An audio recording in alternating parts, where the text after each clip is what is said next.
حضرت علی رضی اللہ عنہ نے فرمایا، دنیا کا سب سے خوبصورت پودا محبت کا ہوتا ہے جو زمین میں نہیں بلکہ دلوں میں اگتا ہے۔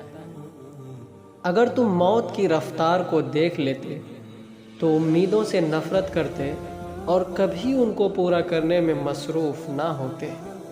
رشتے خون کے نہیں احساس کے ہوتے ہیں، اگر احساس ہو تو اجنبی بھی اپنے ہو جاتے ہیں، اگر احساس نہ ہو تو اپنے بھی اجنبی ہو جاتے ہیں۔ حضرت علی رضی اللہ عنہ نے فرمایا، 3 چیزیں ایمان کو تباہ کر دیتی ہیں۔ نمبر 1، امیروں کی محفل میں بیٹھنا۔ نمبر 2، عورتوں کی صحبت میں رہنا۔ نمبر 3، جاہلوں سے بحث کرنا۔ یہ تینوں عادتیں ایمان کو برباد کر دیتی ہیں۔ کامیابی حوصلوں سے ملتی ہے اور حوصلے دوستوں سے ملتے ہیں، اور دوست مقدروں سے ملتے ہیں، اور مقدر انسان خود بناتا ہے۔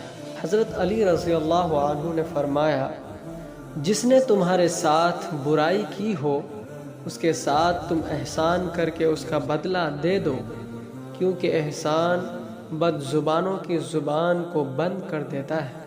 مومن بندہ نہ زبان سے حملہ کرنے والا ہوتا ہے، نہ لعنت کرنے والا ہوتا ہے، نہ بدگو اور نہ گالی دینے والا ہوتا ہے۔ دنیا میں وہ لوگ ہی سر بلند رہتے ہیں جو تکبر کے تاج کو دور پھینک دیتے ہیں۔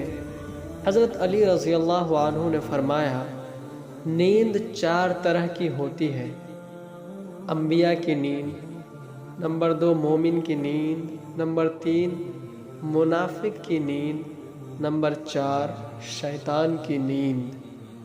سیدھے ہو کر انبیاء سوتے ہیں، دائیں طرف کروٹ لے کر مومن سوتے ہیں، اور بائیں طرف کروٹ لے کر منافق سوتے ہیں، اور الٹے ہو کر شیطان سوتے ہیں۔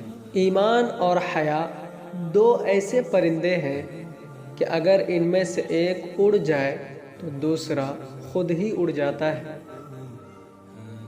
قسمت 2 پل میں بدل سکتا ہے انسان، مگر جو انسان کو بدل دے وہ قسمت نہیں ہوتی۔